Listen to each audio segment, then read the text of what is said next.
Weiss, camera, action. For the first time in 2022, I think. Yeah.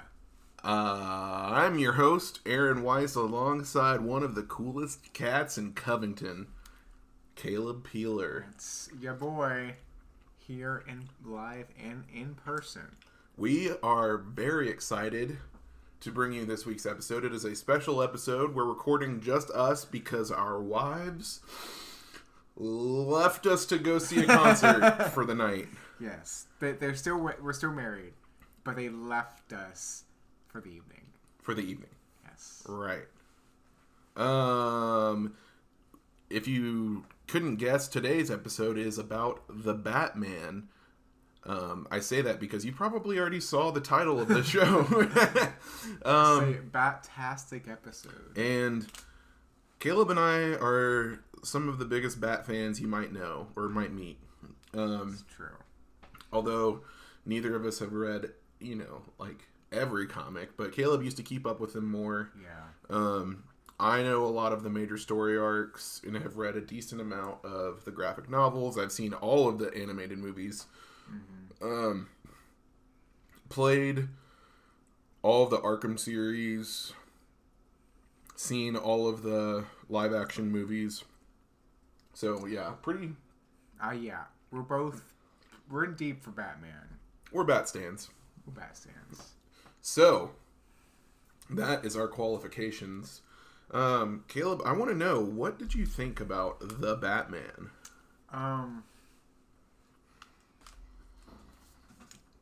Yeah, it's the best Batman movie, I think, hands down. Like, it's been like 2 weeks. I've seen it twice. But like, I can say like pretty confidently that I think it's the best Batman movie. I think it's the most comic accurate Batman.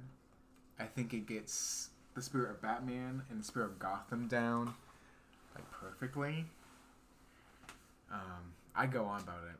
I think it was so good. Like, I can't remember last time I saw a movie and immediately after seeing it was like, I need to see this again. But here I was seeing the Batman. That's a very different movie. Here I was seeing the Batman on March 4th. I left the theater and I was like, I got to see that again. So Megan and I were going to go see it Tuesday when it's cheap. But then we were there Sunday afternoon and we're like, why don't we just go see it today instead of Tuesday? So I saw it, and 48 hours later, I saw it again. I think the last movie I did that with was maybe Force Awakens. So, of course, you and I largely share the same sentiment about the movie. yes. I've only seen it once. However, I do want to see it again. It's just, as you grow up, it's harder to find 3 hours to watch a movie.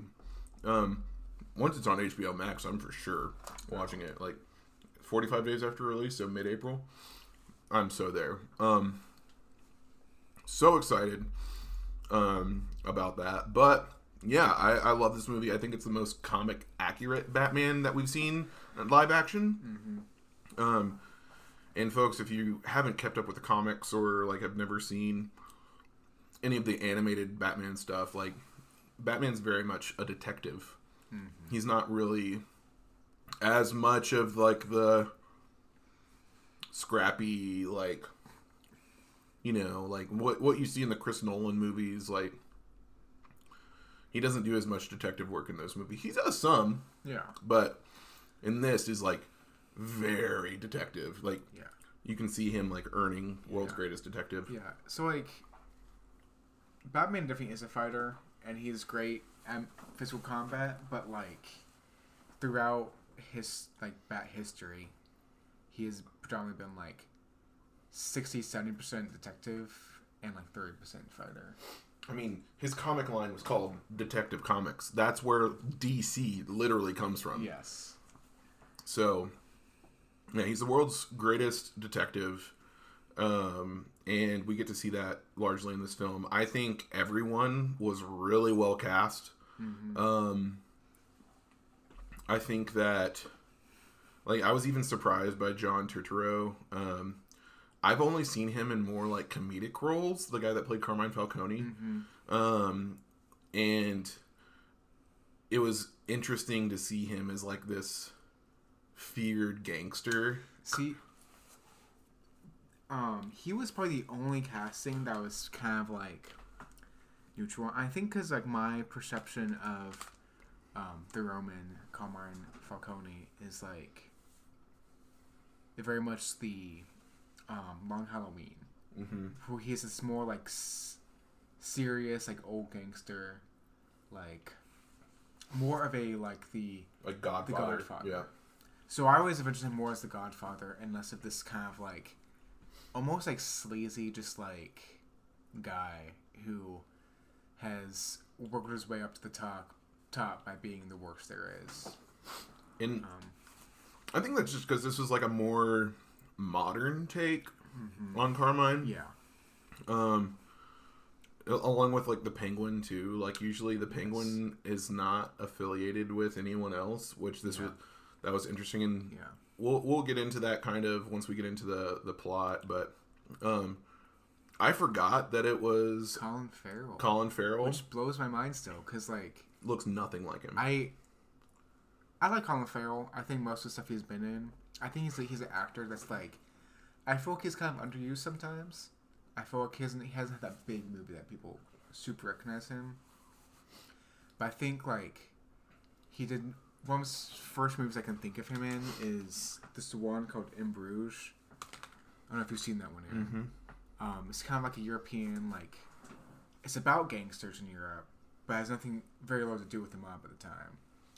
And he's like the main guy in it, and he has a great job in it. And it's probably one of his younger roles. I think it's Penguin was a great like because he's such a wacky character. It's super hard to make him grounded and not too like realistic.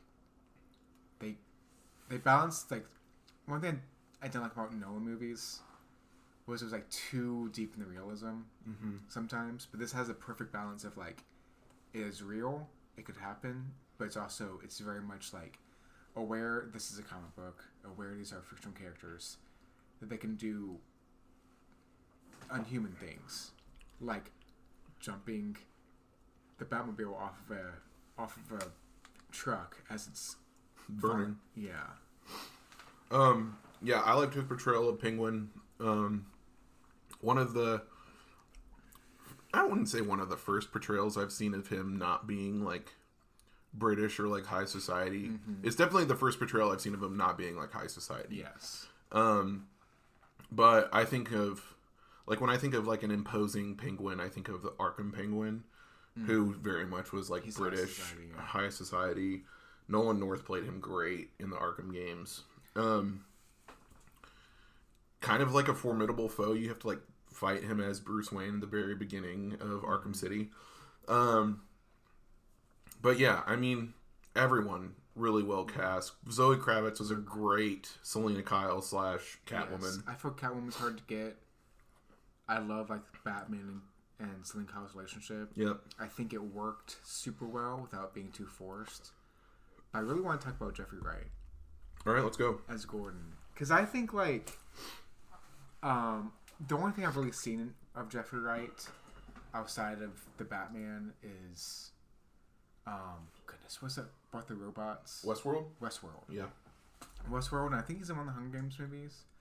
But I think that's like one of the best like I feel like it's like Gordon's not hard to get, but like they landed it like it's difference between like when like anyone can do like a backflip, but when a trained gymnast does one, it's just so much nicer. And this is like a trained gymnast just like getting it right flawlessly. And like, yeah, I think he plays Jim Gordon well. He's fighting against like the police force in Gotham to be like the good cop, basically. I like that he's not commissioner yet, and he still kind of has to like. He doesn't have all the power or freedom to like have the Batman around. Did they say he was a lieutenant yet? They might have. Okay. I know he was a commissioner, which I appreciate that he's like. I like that they have like Batman and Gordon to build this relationship. Mm-hmm. I love that it was so early in the Batman career, but not his origin. Yes, it's something we haven't seen because like think about like Batman Begins at the beginning, but then Dark Knight is like several years he's been Batman, so he's like perfected being Batman at that point.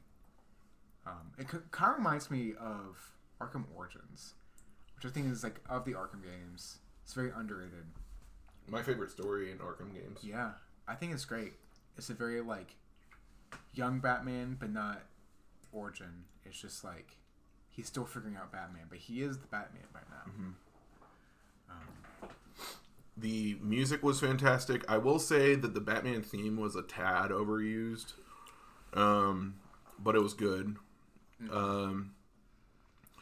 I'd say it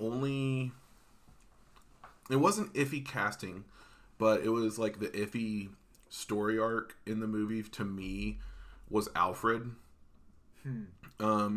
And I'll get more to that when we get to the plot. And honestly, we should probably get onto the plot because it's a thick one. It's a thick plot. All right. On Halloween, Gotham City Mayor Don Mitchell Jr. is murdered by a man calling himself the Riddler. Reclusive billionaire Bruce Wayne, who has operated for 2 years as the vigilante Batman, investigates alongside the Gotham City Police Department. Lieutenant James Gordon. Okay, yeah, Lieutenant. Lieutenant James Gordon discovers a message that the Riddler left for Batman, but Commissioner Pete Savage berates him for allowing a vigilante to enter the crime scene and forces Batman to leave. Soon after, the Riddler kills Savage and leaves another message for Batman.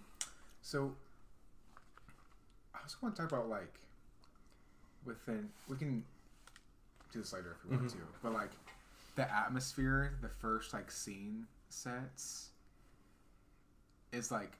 I, like, knew this was going to be a great Batman movie when, like, Batman's riding around on the motorcycle and that Nirvana song is playing. Mm-hmm. And specifically, the line that I knew this was going to be a great movie was when he's, like, in the Batcave taking out the, like, what's it? Contacts. Mm-hmm. And he's like, I have to force myself to remember each night what happened. And I was like, okay. This is Batman. This is going to be great. Like, that was, like, the tone or everything happening in that scene. Like, the music, like, Robert Pattinson's, like, narration and the acting in it, cinematography, it's all formed into one just perfect, like... I could probably watch that, like, little intro 20 times and it still hit. Like... Yeah, I think that's the perfect, like, cold open for a movie almost. It was so intense. Yeah. Especially, like, before, like, Gotham City Police Department got there. Mm-hmm. Let's see. Batman and Gordon discover that the Riddler left a thumb drive. In Mitchell's car containing images of Mitchell with a woman, Annika Kolslov, at the Iceberg Lounge, a nightclub operated by the Penguin, mobster Carmine Falcone's lieutenant. Which, again, kind of weird for him. This is new. It's, like, different. Mm-hmm. Like, I don't hate it. It leaves room for Penguin to be kind of his own adversary in the next one, too. Yeah. I definitely think Penguin's going to be back in a sequel. But no future spoilers. While the Penguin pleads ignorance, Batman notices that Selina Kyle, Annika's roommate, roommates, works at the club as a waitress. Batman follows Selina home to question Annika. But the latter disappears, so he sends Selina back to the Iceberg Lounge to search for answers. Through Selina, Batman discovers that Savage was on Falcone's payroll, as is District Attorney Gil Colson. Selina shuts off communication when Batman presses her about her relationship with Falcone. Now, all right, this is definitely jumping over a few things. So, I don't remember exactly how Batman finds out that Selena Kyle and Annika are roommates, but it's not like Selena came in and was like, "Oh, that's my roommate." Like, was he like spying? Yeah. Kind of on Selena. Mm-hmm. I think it was because of like it was just weird the way that she like kind of came in and interrupted the meeting between Penguin and Batman, and like she was being a little sus. Yeah. So he just kind of followed his bat instinct and his bat instinct and followed her. So the Riddler abducts Coulson, straps a timed collar bomb to his neck, and sends him to interrupt Mitchell's funeral. That's putting it lightly. Yeah. He literally, like, duct tapes him to a car seat, like his car seat, and makes him drive through the church. Yeah. And so I want to talk about something in the scene. I don't know if I was just reading things too deeply and looking for stuff, but in this scene, like, Bruce is like going to the funeral. He's stopped by someone and he's like, "Oh, like, screw the city, screw these rich people," and then he's like, "Oh, don't I know you?" And like he kind of like shrinks back when he realizes like, part of me wants to think that that's Joe Chill, which is never confirmed or denied. But I was just like, I noticed that and I was like, I wonder if this is Joe Chill, because like I know Joe Chill is the person who kills Batman's parents. Yeah. And like it changes. Like sometimes he knows who killed him by now. Sometimes he doesn't. So yeah, that was something I picked up on. I don't know if it's real or not, but I thought it was interesting. If it is, like, cool little like small detail. Yeah. But yeah. I like this funeral a lot. I liked him just kind of like driving through it. Yeah, and also like how I think it was cool to see how like awkward, for lack of a better term, like Bruce Wayne is with people. Like he walked through this, and like Falcone and Penguin talked to him, and he just kind of like, you can tell he's not used to talking to anybody except for maybe Alfred, and it's just he's very like. I kind of like that he's not the billionaire playboy in this. That he's just very like, he is a broken man, just very like out of it. Like this is the guy who just like goes and drives around his motorcycle all day and doesn't really do anything with his money, but also very reclusive. Extremely reclusive. When Batman arrives, the Riddler calls him via Coulson's phone and threatens to detonate the bomb if Coulson cannot answer 3 riddles. Batman helps Coulson answer the first 2, but Coulson refuses to answer the third, the name of the informant who gave the GCPD information that led to the historic drug bust ending mobster Salvatore Maroni's operation, and dies. Batman and Gordon deduce that the informant may be the Penguin and track him to a drug deal. They discover that Maroni's operation transferred to Falcone, with many GCPD officers involved. Selena inadvertently exposes them when she arrives to steal the money. As the Penguin flees, Selena discovers Annika's corpse in a car trunk. Batman captures the Penguin, but learns that he was not the informant. Batman and Gordon follow the Riddler's trail to the ruins of an orphanage funded by Bruce's murdered parents, Thomas and Martha Wayne, where they learn that the Riddler holds a grudge against the Wayne family. Bruce's butler and caretaker, Alfred Pennyworth, is hospitalized after opening a letter bomb addressed to Bruce. The Riddler then leaks evidence that Thomas, who was running for mayor before he was murdered, hired Falcone to kill a journalist for threatening to reveal embarrassing details about Martha's history of mental health. Bruce, who grew up believing his father was a morally upstanding citizen, confronts Alfred, who confirms the allegations but maintains that Thomas only asked Falcone to threaten the journalist into silence and planned to turn himself and Falcone over to the police once he found out the journalist was murdered. Alfred believes that Falcone and Thomas had Thomas and Martha killed to prevent this. Man, this is really speeding through. Yeah, they like... So this is a long movie, and like, for being a 3-hour movie, they get a lot through without feeling too long. But this does boil it down to like the most important details. Yeah. So what do you think about the whole like Thomas Wayne being not a great guy? I wish that they had played more into it, because that, I don't know if you played the Telltale Batman. Yes. But that's like kind of where that idea comes from, and there is not that resolve that he was actually good. Yeah, I wish they spent more time on this. I wish like there was so much going on. The only like critical critique I have is like the Alfred and like Bruce stuff. There wasn't enough of.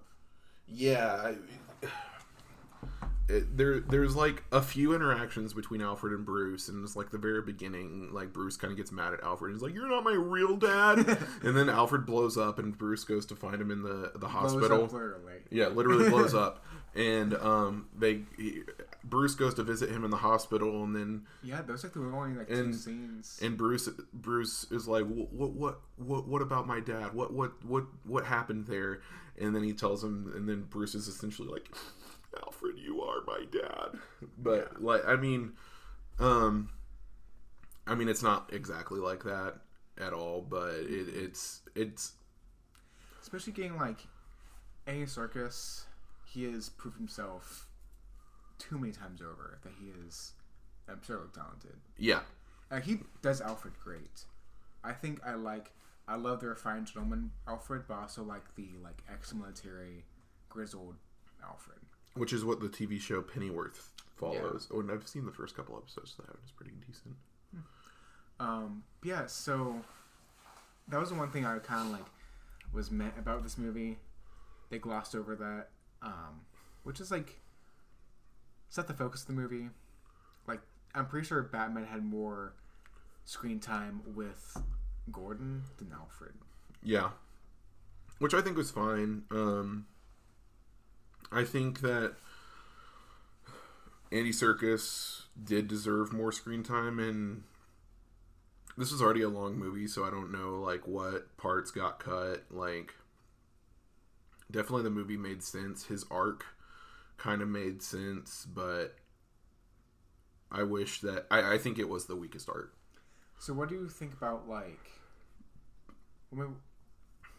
they might mention this later in the description, but there's a part where Bruce confronts Penguin about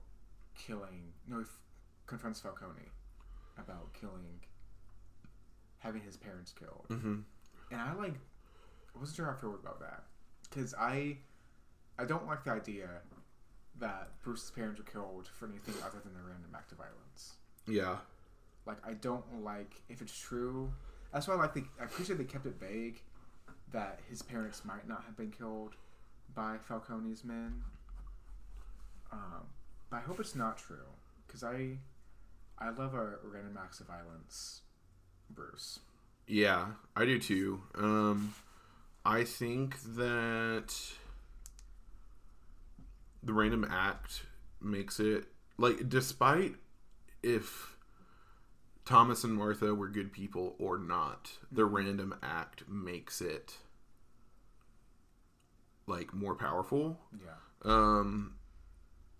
Because, I mean, even if they were, like, perfect citizens, like knights in shining armor, like, and Falcone hired someone to kill them, like, you can kind of see, like, how that, I mean, you can definitely see how that would turn into Batman. Yeah. But, like, you have a harder time seeing it if they were bad people and they got assassinated. Yeah. Just them being randomly mugged makes it, like, so that it doesn't matter what their past was, I think. I agree. It's been a while since I played Telltale Batman. Was the mentally unstable Martha Wayne, was that in Telltale Batman? That sounds familiar. I don't know if that was, like, something that they were hiding in the game. That might be kind of a playful call to like, oh shit, what's it called? Flashpoint. And how like Martha becomes Joker in Flashpoint.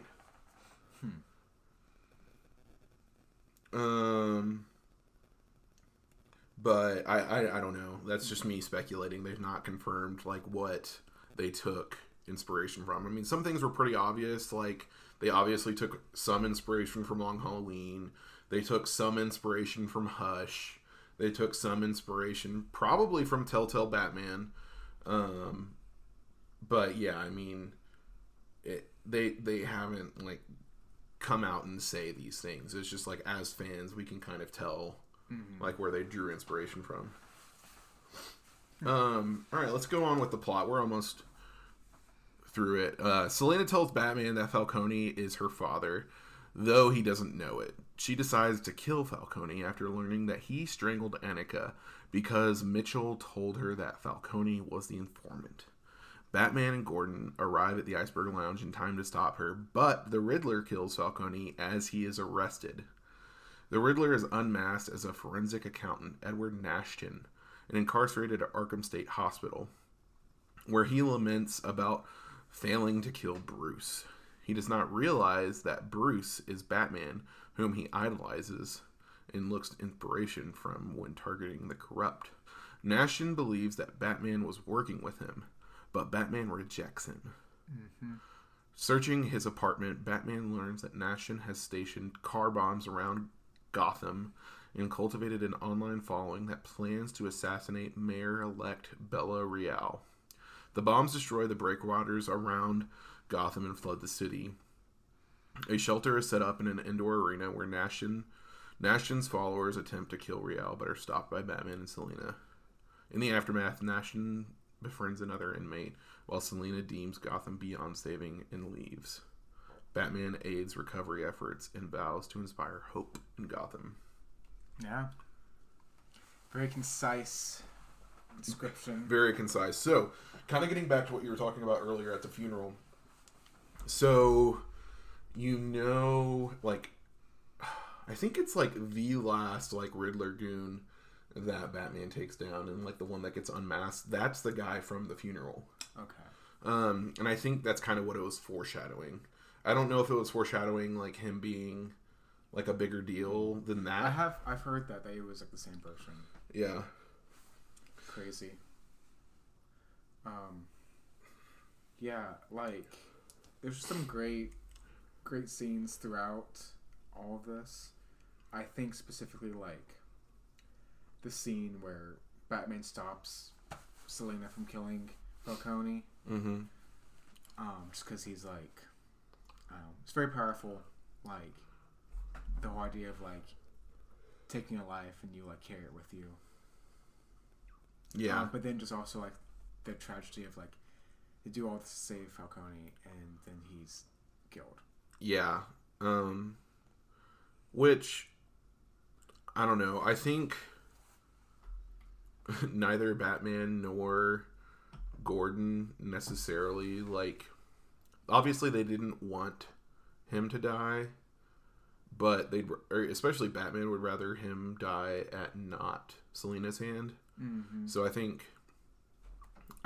mean, it makes sense that Falcone died the way that he did, and I honestly didn't expect him to.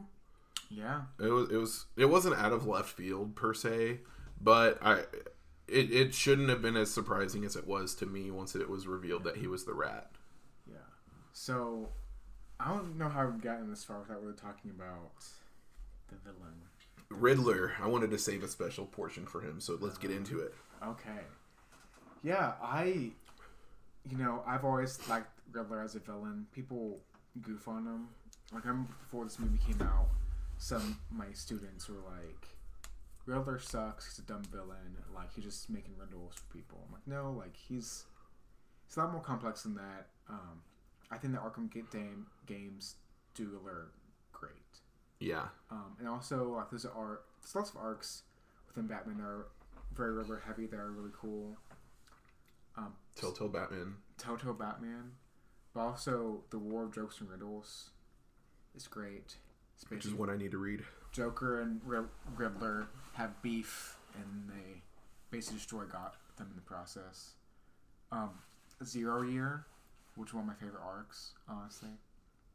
Which honestly, the end of this has a lot of resemblance to 0 Year. Yes, yeah. I forgot that. I forgot to name that. Which I like. I love. 0 Year is probably like one of my favorite. Like, I feel it's not super as well known, but I love the like Batman like living in like almost the wild Gotham. Yeah, it's like very cool to me. And Riddler is the main villain of that. Yeah, Riddler gets a lot of flack, and I mean, for sure, like, he can be portrayed as campy. I mean, before this movie, the last time we saw him in a major Batman movie was Batman Forever, and he was played by Jim Carrey, and he was not a threat at all. Like, I think that kind of taking him towards this, like, crazed, like, serial killer, like, Zodiac style type, almost like John Doe from Seven a little bit. Yeah, I love the idea that he thinks he's like the hero. Yes, I love that he thinks he's working with Batman, and like, I think one of the cool, like, cleverest scenes was like Batman basically thinks he knows he's Bruce Wayne.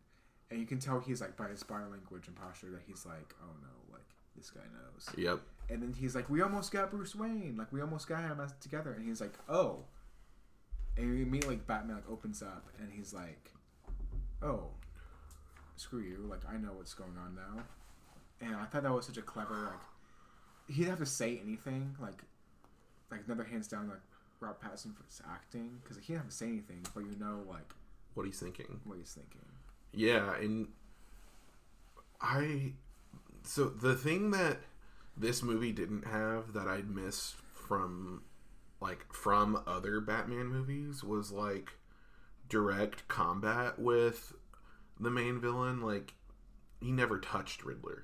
Yeah, I noticed that. Which is fine. I mean, it really was like a battle of wits. They only have one face-to-face confrontation, too. Yep.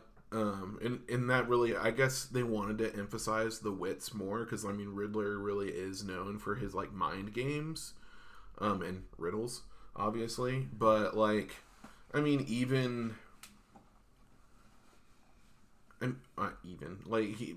previously Batman has, like, gotten an altercation with all of the villains in his movies.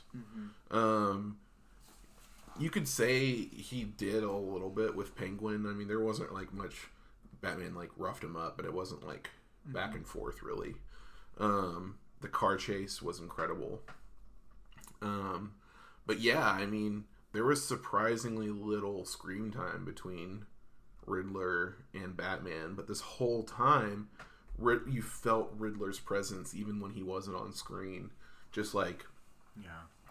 Like, whether it was, like, his riddles, or, like, if you were trying to solve them yourself, or whatever, like, he was just so well done. Yes. And, like, I've seen Paul Dano and other stuff, but he's one of those actors, like, because he's not, like, a huge name, I think his name doesn't carry a lot of weight, but also, same time, like, he is, like, absurdly talented.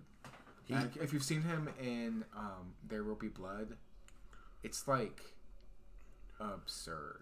He does crazy in such a way that's, like, they're crazy, but it's, like, realistic. Like, this is actually someone having a mental breakdown and not someone acting having a mental breakdown. You know? I think it's a very hard line to be like, no, this person, like, is actually having a mental breakdown. And, like, when he realizes, like, he lost, his freak out at the end is, like, it's great. Yeah, I mean, we really could just go on and on about Paul Dano. If you haven't seen him in anything else, I mean, I recommend... Oh, I forgot he was in Looper. Must have been a more minor role in Looper. Oh, I don't think I knew that. But yeah, I mean, I recommend him in pretty much anything that he's been in. But especially There Will Be Blood. Like, go watch that movie. I think it, if I'm not wrong, yeah, it's an Oscar winner. It's incredible. Yes, oh man, what's his name? Daniel Day-Lewis. Daniel Day-Lewis. He's great. So, Caleb, this is the first in a series, so we can't really like rank it against. Well, I mean, we could rank it against other Batman movies, but we haven't like reviewed any other Batman movies. But for me personally, I'd give this like a 9.4. Yeah. Like, it's incredible. I think it's 9.5 for me. It's almost like now that I've been away from it longer, when I first saw it, I was very much like, there's nothing wrong with it. But there could be more with Bruce and Alfred. I think that's kind of a miss. But the whole is just like, yeah. It's definitely one of those movies, like, I don't want to say that it's greater than the sum of its parts, because there's no, like, bad parts in the movie, but, like, yeah, you never feel bored in it. Everything works together so well. Yeah. It's and like, very solid. I don't know, like, I don't know much about cinematography. I think I notice when they're doing more than usual. But this is it's such like a interesting movie to look at visually. It is. Like something I noticed, like when they're filming in rain, like the lens gets like grimy and wet, and like, which I love that. Just like Gotham feels grimy and wet, which is how it should feel. And oh. No wonder the cinematography was good. Same cinematographer as Dune and Rogue One. Like, those are two of the most beautiful movies visually. And he's worked on Mandalorian. Yeah, I mean, this guy, what's his name? Greg Fraser. Yeah. He's an incredible cinematographer. Yeah. So it's such a great movie to look at, especially like I watched a video yesterday kind of comparing how the Batman looks to like Spider-Man No Way Home, which like Spider-Man No Way Home in some ways is a great movie, but like the Batman's a whole other world of like quality, I think. Yeah, I mean, because like a common complaint within Marvel movies is they do look kind of visually flat. They all look the same. Which is like part of just like what they're going for. Well, I say they all look the same, but then Eternals came out. And Eternals was actually directed by an Oscar-winning director who, I don't know who her Chloe, no, it wasn't Chloe Zhao. Chloe Zhang. What was her name? I never saw Eternals, so. Eternals. But yeah, visually, it was just such a, like, so wonderful to look at. Yeah. Each frame was just Chloe Zhao. Which is so meticulously, like, put together that you could tell they really cared about making this work. I appreciate, like, Matt Reeves having the opportunity to, like, see his vision come to fruition. Interesting. Because I think that's rare nowadays in cinema sphere of... I feel like it's more common for directors to get snubbed in their true vision of things. Yeah. So I will say that the cinematographer of Eternals, just real quick, has also had some decent ones, but he's done a lot of Marvel. I'd say my favorite of his that I've seen is 3 Billboards Outside of Ebbing, Missouri. That movie is just incredible. I've been wanting to watch that one. and I want to see The King's Man, which apparently he was the cinematographer for. So, yeah, Matt Reeves was the director of this movie, and I just give him the DCEU. Honestly, like, I love his vision for Gotham, and I'd love to see what he could do for like a Green Lantern movie or a Martian Manhunter movie. Yeah. I'd like to see his take on Superman, although he has gone on record saying that all the Batman movies are going to be like solo films. They're not going to feature any other heroes, which is fine. I mean, yeah, I'm fine with that. I'm kind of like, I would love to see a great Justice League. But at this point, you know, I care much more about Batman than Justice League. Same. And I would love to see a great, well done, meticulously crafted Justice League. But I'd rather have 3 just like absurdly good Batman movies than 1. And like, if Robert Pattinson wants to do a Justice League movie, good for him. I don't foresee that, honestly. I don't envision him being one to do that. Because he's definitely not like... He's typically not a franchise guy. No. And I don't ever see him doing... Except maybe Twilight. This before he was big. He doesn't do anything for money. Which I kind of appreciate. Like, look at his filmography, and since Twilight, he's basically only done pretty small films. Very indie. Which is, like, good for him. I think that's where he's learned a lot of this talent he has.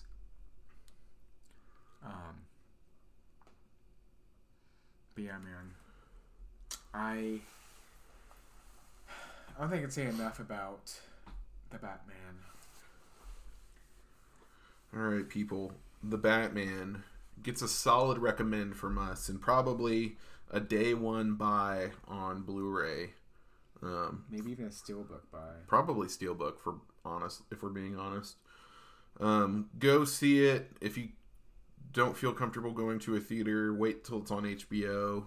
If you don't have HBO, see it somehow, dang it. See it somehow. But watch it on the biggest screen you possibly can. Don't watch on your phone.